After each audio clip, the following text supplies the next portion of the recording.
అనేక సర్వేలు జగన్ ప్రభుత్వం మళ్ళీ భారీ మెజార్టీతోటి అధికారంలోకి వస్తుందని చెబితే ఒక్క సీ వాటర్ సర్వేని మాత్రం పట్టుకుని మూడు మారిపోతోందంటూ ఆంధ్రజ్యోతి, ఈనాడు తెగ రెచ్చిపోయి రాసేసుకుంటున్నాయి.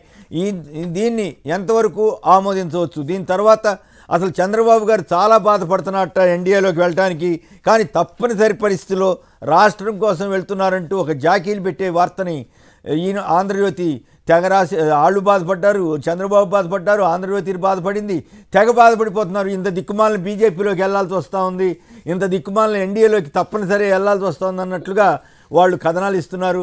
నిజంగానే చంద్రబాబు అంత బాధపడతా వెళ్లాల్సిన అవసరం ఏమిటి?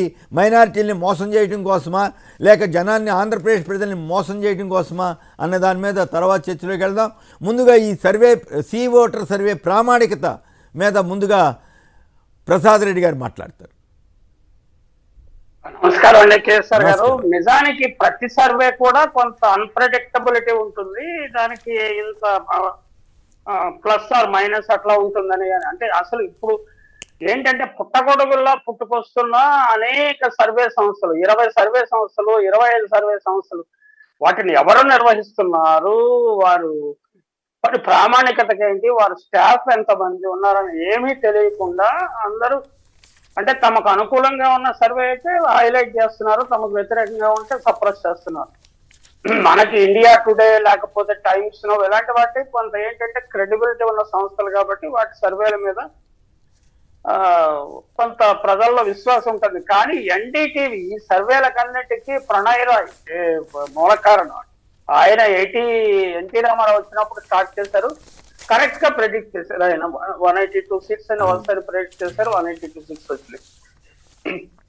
ఇప్పుడు ఆయన కూడా బీహార్ లో గత ఎన్నికల్లో పూర్తిగా బోల్తా పడిపోయింది. ఎన్డీటీవీ సంస్థ పూర్తిగా చేసిన సర్వే పూర్తిగా తప్పిపోయింది. కాబట్టి ఇతర సంస్థలు చేసే సర్వేలో ఎంత ఆధారపడాలి, ఎంత ఆధారపడకూడదు అంటే వాళ్ళు ఇఫ్స్ అండ్ బట్స్, కండిషన్స్ అనేకం పెడతారు. అంటే ఇప్పుడు నిర్వహిస్తే, ఈ రోజున నిర్వహిస్తే, ఎన్నికలు ఈ రోజున జరగట్లేదు కదా, ఎన్నికలు ఎప్పుడో 2 నెలల 3 నెలల తర్వాత జరుగుతున్నాయి. అలాగే మూడ్ ఆఫ్ ది నేషన్ ఎందుకు మారిపోయింది సడన్ గా అనే విషయాన్ని కూడా ఎక్కడ ఎక్స్ప్లెయిన్ చేయకుండా వాళ్ళు ఊరికే ఏదో సర్వే ఇస్తుంటారు. ఆ సర్వేని మనం అధ్యయనం చేస్తే అనేక ఇఫ్స్ అండ్ బట్స్ ఉంటాయి. అది తెలియకుండా, అవి చూడకుండా, అవి సప్రెస్ చేసి ఆ ఇన్ఫర్మేషన్ మీడియా సంస్థలు తమకు అనుకూలమైన వార్తలు వస్తాయి. అది అన్ని పత్రికలు చేస్తున్న పనే, అన్ని పార్టీలు చేస్తున్న పనే.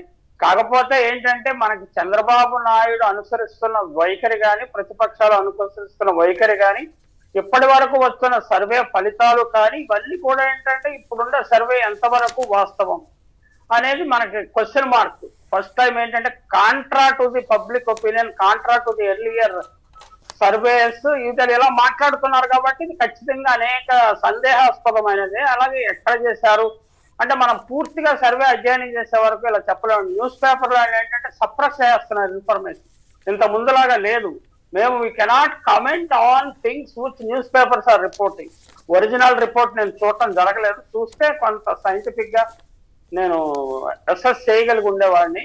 ఏది ఏమైనా ఆబ్వియస్లీ ఇది నమ్మటానికి వీలు లేదు. అంటే బీజేపీ తోటి చంద్రబాబు కలవాలని ప్రయత్నం చేస్తున్నా, జగన్మోహన్ తోటి పవన్ కళ్యాణ్ తో కలవాలని చూస్తున్నా, ప్రశాంత్ కిషోర్ నేను చెయ్యను అని చెప్తున్నా కానీ ఆయన ఏదో చేస్తున్నట్టుగా ప్రచారం చేసుకుంటున్నా, ఎవరు దొరికితే వాళ్ళతోటి పొత్తు పెట్టుకోవాలని చూస్తున్నా.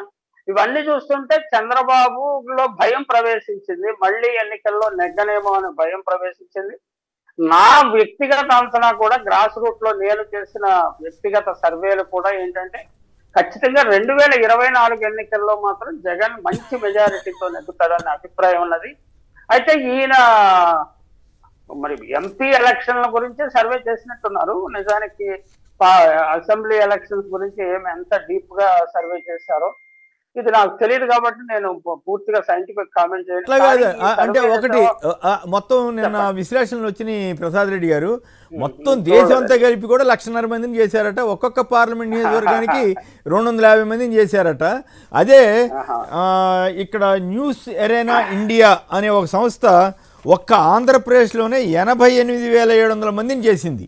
88,700 మందిని మొత్తం ఆ సీ వాటర్ సర్వే ఏమో దేశమంతా కలిపి 1,50,000 మందితో చేస్తే ఒక్క న్యూస్ ఎరేనా ఇండియా సంస్థ 88,000 మందితోటి ఆంధ్రప్రదేశ్లో చేసి ఏం తేల్చిందంటే వైఎస్ఆర్ కాంగ్రెస్కి 49.4% ఓట్లు, అంటే 122 సీట్లు, టీడీపీ జనసేన కాంబినేషన్కి 53 సీట్లు, అంటే 44.34% ఓట్లు, బీజేపీకి 0.56%, ఇలా చాలా స్పష్టంగా ఇస్తూ వచ్చారు. సో వీళ్ళు ఇచ్చిన దాంట్లో 100% లెక్క చూపించారు. చూడండి కావాలంటే 93 + 97 + 99. కానీ సీ ఓటర్ సర్వేలో 100% ఓట్లకి కంప్లీట్ చేయలేదంట. 91 దగ్గర అయిపోయారట. అయిపోయి మిగతా 9% ఎవరికి ఇచ్చారనేది వస్తుంది ప్రశ్న. అలాగే ఇంకొక పాయింట్, మధ్యప్రదేశ్లో కానీ అట్లాగే ఛత్తీస్గఢ్లో కానీ, ఛత్తీస్గఢ్లో కాంగ్రెస్ గెలుస్తుందని ఇస్తే బీజేపీ గెలిచింది. మధ్యప్రదేశ్లో కాంగ్రెస్ గెలుస్తుందని ఇస్తే అక్కడ బీజేపీ భారీ మెజార్టీతో గెలిచింది. 163 సీట్లు కూడా వచ్చాయి పైగా. ఇట్లాగే గత ఎన్నికల్లో 2019లో టీడీపీ గెలిచి 90 నుంచి 100 సీట్లను ఇస్తే వైసీపీ 151 సీట్లతో గెలిచింది. అందువల్ల ఈ సర్వే సంస్థ యొక్క ప్రామాణికతని, విశ్వసనీయతని సందేహించాల్సిన పరిస్థితి వస్తుందా, రావట్లేదా? ఖచ్చితంగా వస్తుందండి. ఎందుకంటే ఇప్పుడు మన సర్వే చేయడానికి వచ్చే యువతీ యువకులు కానీ వాళ్ళు they are totally disconnected from the reality. Convent లో చదువుకుంటున్నారు, ఇంగ్లీష్ మీడియంలో చదువుకుంటున్నారు.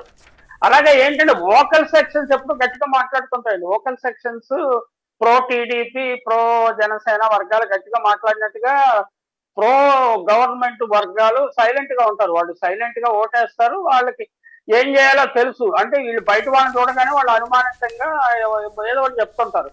వాళ్ళు ఎట్లా రికార్డ్ చేస్తారు, ఎంత అథెంటిసిటీ ఉంది వాళ్ళకి ఈ సంస్థలో, వీళ్ళు ఇందులో పనిచేసే ఫీల్డ్ లెవెల్ వర్కర్స్ నిజంగా వాళ్ళకి నాలెడ్జ్ ఉందా అంటే ఖచ్చితంగా నేను అనేక మందితో ఇంటరాక్ట్ అయ్యాను. వాళ్ళ నాలెడ్జ్ లెవెల్ చాలా తక్కువ అండి.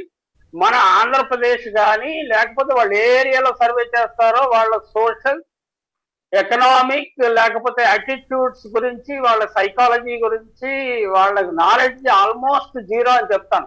అంటే స్టాటిస్టికల్ గా యావరేజ్ చేసినప్పుడు వాళ్ళు కొంచెం దగ్గరగా రియాలిటీకి దగ్గరగా ఉంటది. అలాగే ఇఫ్స్ అండ్ బట్స్ తప్పించుకుని ఎస్కేప్ రూట్స్ పెట్టుకుంటారు. మేము చెప్పింది మేము జనవరి చివరిలో చేసాము, లేకపోతే ఫిబ్రవరి మొదటి వారంలో చేసాము, అప్పుడు ఎన్నికలు జరిగి ఉంటే ఇలాగే జరుగుండేది, ఇప్పుడేమో ఇంకోలాగా జరిగింది, దానికి మేమేం చేస్తాం అన్నట్టుగా ఎస్కేప్ రూట్స్ పెట్టుకుంటారు.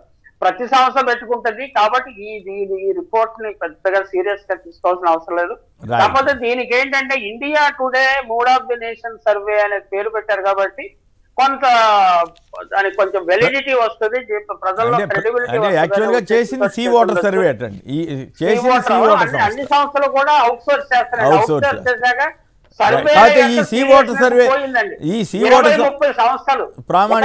సంస్థలు నిర్వహించడానికి చాలా డబ్బు ఖర్చు అవుతుంది. వీళ్ళందరూ అవుట్ సోర్స్ చేస్తున్నారు. అవుట్ సోర్స్ చేసినప్పుడు ఏంటంటే ఒక సంస్థ చేసిన సర్వేని వీళ్ళు తీసేసుకుని కొంచెం చిన్న చిన్న మార్పులు చేసేసి ఢిల్లీలో కూర్చొని అక్కడ కూర్చొని చేసేస్తుంటారండి. హ్యాపెన్స్. నేను కూడా ఈ సర్వే రిపోర్ట్స్ అవి తయారు చేశాను, నాకు అనుభవం ఉంది. గ్యాలప్ పోల్ గురించి కూడా కొంచెం అధ్యయనం చేశాను.